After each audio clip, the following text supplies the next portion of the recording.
واقعہ حضرت خالد بن ولید رضی اللہ تعالی عنہ قسط نمبر 2 اپنا اسلامک اسٹوڈیو۔ خالد بن ولید کی حیرت اس پر نہیں تھی کہ عمرو بن عاص انہیں آبادیوں سے بہت دور اس ویرانے میں مل گئے تھے، بلکہ وہ حیران اس پر ہوئے تھے کہ عمرو بن عاص عرصہ 2 سال سے حبشہ چلے گئے تھے۔ اگر عمرو بن عاص انہیں مکہ میں ملتے تو خالد بن ولید حیران نہ ہوتے۔ پہلے تو یہ بتا، خالد بن ولید نے عمرو بن عاص سے پوچھا، تو یہاں کیا کر رہا ہے؟ کیا تو حبشہ نجاشی کے پاس نہیں چلا گیا تھا؟ ہاں ولید، عمرو بن عاص نے کہا کہ حبشہ ہی چلا گیا تھا، لیکن تجارت کے لیے نہیں بلکہ کسی اور وجہ سے وہاں گیا تھا۔ اچانک واپسی ہو گئی اور یوں سمجھ لے کہ بھٹکتا ہوا یہاں آپ پہنچا ہوں۔ تو مل گیا ہے تو شاید کوئی راستہ دکھا دے، میں تو سوچ سوچ کر تھک گیا ہوں۔ پہلے اپنی وہ سوچ تو بتا، خالد بن ولید نے کہا۔ اگر تو سوچوں میں بھٹک سکتا ہے اور کوئی راستہ نظر نہیں آتا، پھر مکہ کے قریش تو اندھیروں میں گم ہو جائیں گے۔ عمرو بن عاص نے جو جواب دیا وہ تاریخ اسلام کا ایک فکر انگیز باب ہے۔ ان کا جواب سننے سے پہلے یہ جان لینا ضروری ہے کہ عمرو بن عاص اصلاً کون تھے، کیا تھے اور ان کا خاندانی پس منظر کیا تھا۔ ناظرین، قریش بت پرست اور انہوں نے بتوں کے کچھ نام رکھے ہوئے تھے۔ یہ ان کے دیوتا تھے۔ ان دیوتاؤں کا ایک خاص اوقاف تھا اور اس اوقاف کا نگران بنو سہم تھا۔ اوقاف کے تمام تر انتظامات اور مالی معاملات بھی بنو سہم کی ذمہ داری میں تھے۔ اس وجہ سے عمرو بن عاص بن وائل سہمی کو قریش میں خاصا اونچا مقام حاصل تھا۔ ان کے فیصلے اور حکم چلتے تھے اور ان کی تعمیل ہوتی تھی۔ خالد بن ولید کے خاندان کی طرح عمرو بن عاص کا خاندان بھی دولت مند تھا۔ دولت مندی کا ذریعہ تجارت تھا۔ عمرو بن عاص کے والد اتنے صاحب اقتدار تھے کہ حضرت عمر بن خطاب کے قبول اسلام سے پہلے ان کے قبیلے بنو عدی کو بنو عبد شمس میں ان کے گھر سے جو صفا کے قریب تھے نکال دیا تھا، تو بنو سہم نے انہیں اپنے ہاں پناہ دی تھی۔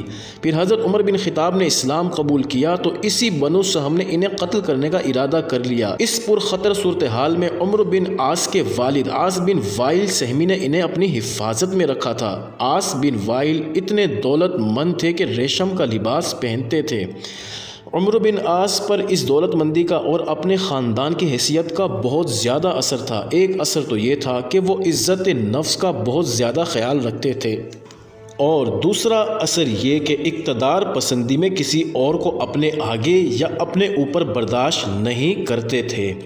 عمرو بن عاص بھی خالد بن ولید کی طرح اور قریش کے ہر سردار کی طرح رسول اللہ صلی اللہ علیہ وسلم کے جانی دشمن تھے۔ ابن ولید عمرو بن عاص نے خالد بن ولید کو یہ ساری باتیں سنا کر کہا، تو چپ چاپ میری بات سن رہا ہے، تیری اس خاموشی سے اس کے سوا اور کیا سمجھ سکتا ہوں کہ تجھے میری باتیں اچھی نہیں لگی۔ میری خاموشی پر مت جا میرے عزیز دوست، خالد بن ولید نے کہا۔ مجھے بھی کچھ کہنا ہے جو میں کسی اور سے نہیں کہہ سکتا۔ پہلے تیری پوری بات سن لوں تو اپنی سناؤں گا۔ میں نے بتایا ہے نا کہ چند آدمی بھی میرے ساتھ تیار ہو گئے۔ عمر بن عاص نے کہا، ہم نے تجارت کو بہانہ بنایا اور چل پڑے۔ تجھے شاید حبشہ کا راستہ معلوم ہوگا۔ ہم یہاں سے چلے اور سمندر بحر قلزم کے ساتھ ساتھ چلتے یمن میں داخل ہو گئے اور پھر عدن جا پہنچے۔ عدن کے قریب اس جگہ پہنچے جہاں سمندر بہت ہی کم چوڑا ہے۔ بڑی بادبانی کشتی پر ہم نے سمندر پار کیا اور پھر خشکی کا سفر شروع ہو گیا، اور پھر 3-4 پڑاؤ کر کے حبشہ کے دارالحکومت ادریس ابابا پہنچ گئے۔ تجھے یہ اندازہ ہوگا کہ یہ سفر کتنا طویل ہے اور کٹھن بھی، لیکن ہم خیریت سے اپنی منزل پر پہنچ گئے۔ حبشہ کے بادشاہ نجاشی کے دربار میں گئے اور اسے پناہ مانگے اور یہ بھی کہا کہ تجارت پیشہ لوگ ہیں، اس لیے اس پر کسی قسم کا بوجھ نہیں ڈالیں گے اور پناہ کے سوا کوئی مدد نہیں مانگیں گے۔ نجاشی نے ہمیں شاہی مہمانوں کی طرح رکھا اور ہمیں ایسی رہائش مہیا کر دی جو شاہی خاندان جیسی رہائش تھی۔ مجھے ان باتوں کے ساتھ کوئی دلچسپی نہیں، خالد بن ولید نے کہا۔ میں یہ سننا چاہتا ہوں کہ تم واپس کیوں چلے آئے اور اب کہاں کا ارادہ ہے؟ میں دیکھ رہا ہوں تو اگر حبشہ سے ہی آیا ہوتا تو مکہ کیوں نہ رک گیا؟ مکہ پیچھے بہت دور رہ گیا ہے۔ کیا تو کوئی خاص بات مجھ سے چھپا رہا ہے؟ نہیں ابن ولید، عمر بن عاص نے کہا، تو میرا دوست ہے اور اہل قریش میں تجھے وہی برتری حاصل ہے جو مجھے میں نے مکہ روانہ ہونے سے پہلے تجھے نہیں بتایا تھا کہ میں یہاں سے ہمیشہ کے لیے جا رہا ہوں؟ یہ تو میں نے کسی کو بھی نہیں بتایا تھا اور اپنے ساتھیوں سے بھی کہا تھا کہ وہ بھی کسی کے ساتھ ذکر نہ کریں، لیکن اب دل میں ایسی بات آ گئی ہے جس کے متعلق میں فیصلہ نہیں کر سکتا۔ اچھا ہوا تو مل گیا ہے، تیرے ساتھی کہاں ہیں؟ خالد بن ولید نے پوچھا۔ انہیں وہیں چھوڑ آیا ہوں، عمر بن عاص نے جواب دیا۔ میں جو ارادہ کر کے وہاں سے آیا ہوں، میرے ساتھیوں کو یہ ارادہ پسند نہیں آیا اور میں ان کا ساتھ چھوڑ آیا ہوں۔ میں سمجھتا تھا کہ تو راستے سے بھٹک گیا، خالد بن ولید نے کہا، لیکن تیری باتوں سے شک ہوتا ہے کہ تیری عقل صحیح سوچوں سے بھٹک گئی ہے۔ اتنی لمبی باتیں نہ کر ابن عاص، مجھے صحیح بتا دے تیرا ارادہ کیا ہے اور تو کس منزل کا مسافر ہے؟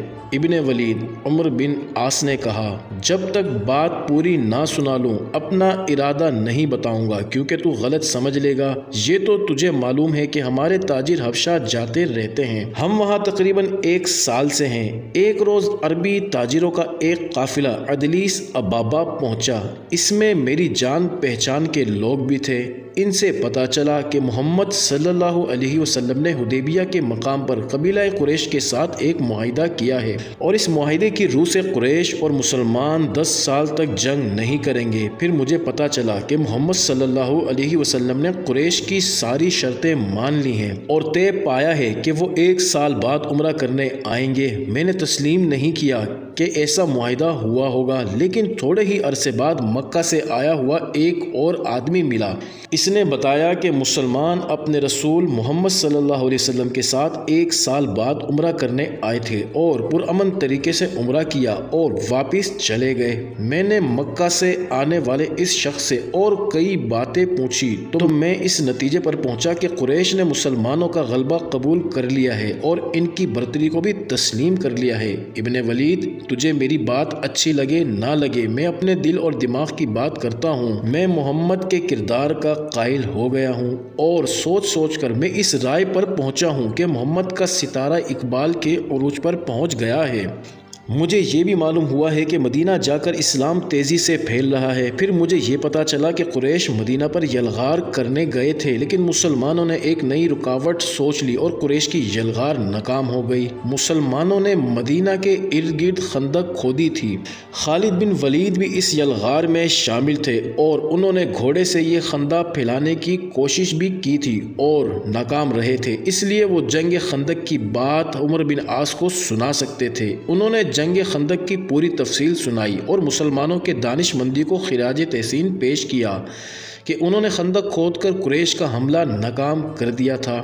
پھر تو ہی بتا میرے عزیز دوست، عمر بن عاص نے کہا، میں مسلمانوں کے عسکری برتری کیوں نہ تسلیم کروں؟ میں نے یہ ساری تفصیل حبشہ میں سنی تھی اور میں اس نتیجے پر پہنچا ہوں کہ ہمارے اہل قریش کے پاس کچھ نہیں رہا۔ میں اس خیال سے آیا ہوں کہ محمد صلی اللہ علیہ وسلم میں وہ عظمت موجود ہے جو ہمارے قبیلے کے کسی بڑے بزرگوں میں ابھی تک حاصل نہیں ہوئی۔ میں جنگجو ہوں، تو بھی جنگجو ہے، کیا ہم اپنے لوگوں کے ساتھ مل کر کہیں اپنے جوہر دکھا سکتے ہیں؟ نہیں، کبھی نہیں۔ اب میں وہ بات کرنے لگا ہوں جو تجھے مشتعل کر دے گی اور ہو سکتا ہے تو مجھے قتل کر دینے کو تلوار نکالے۔ اپنے دل کی بات مجھ سے سن لے، خالد بن ولید نے کہا۔ تو اسلام قبول کرنے کے ارادے سے آیا ہے، کیا میں نے غلط کہا؟ خدا کی قسم تو میرے دل کا بھید پا گیا، عمر بن عاص نے کہا، لیکن میں اس ارادے کے باوجود بھٹک جاتا ہوں۔ اب خیال آتا ہے کہ میرا یہ فیصلہ صحیح نہیں، شاید میں اپنے قبیلے سے رشتہ توڑنا نہیں چاہتا، لیکن اپنے لوگوں کو دیکھتا ہوں تو افسوس ہوتا ہے کہ مسلمانوں کے خلاف کچھ بھی نہ کر سکے، اور میں یہ کہتا ہوں کہ وہ اس قابل ہیں کہ مسلمان ان پر غالب آ جائیں۔ ابن ولید، مجھے بتا کیا میں ٹھیک فیصلے پر پہنچا ہوں؟ اگر میرا فیصلہ غلط ہے تو خدا کی قسم تجھے اجازت دیتا ہوں کہ میرا سر تن سے جدا کر دے۔ خالد بن ولید نے آسمان کی طرف منہ کر کے بڑا سا جاندار قہقہ لگایا، پھر عمر بن عاص کی طرف دیکھ کر اپنے دونوں ہاتھ ان کے کندھے پر رکھے۔ اس وقت خالد بن ولید کے چہرے پر کچھ ایسی رونق تھی جسے جلال کہا جائے تو غلط نہ ہوگا۔ ابن عاص خالد بن ولید نے عمر بن عاص کو کندھوں سے ہلکا سا جھٹکا دے کر کہا، تیرا فیصلہ برحق ہے، اپنے ارادے سے بھٹکنا نہیں، میں اس سفر میں تیرا ہم سفر ہوں، دونوں کی منزل ایک ہی ہے، میں اسلام قبول کرنے کے لیے مدینہ جا رہا ہوں، مکہ میں کسی کو بتا کر نہیں آیا، آ میرے ساتھ چل۔ تاریخ لکھنے والوں کی شہادت موجود ہے کہ خالد بن ولید اور عمر بن عاص اکٹھا مدینے پہنچے اور رسول اکرم صلی اللہ علیہ وسلم کے حضور حاضری دی۔ یہ بتانا ممکن نہیں کہ ان دونوں کو دیکھ کر حضور صلی اللہ علیہ وسلم کا رد عمل کیا تھا۔ معزز ناظرین، اگلی قسط جاری ہے۔ قسط نمبر 3 اگلی ویڈیو میں دیکھنا مت بھولیے گا۔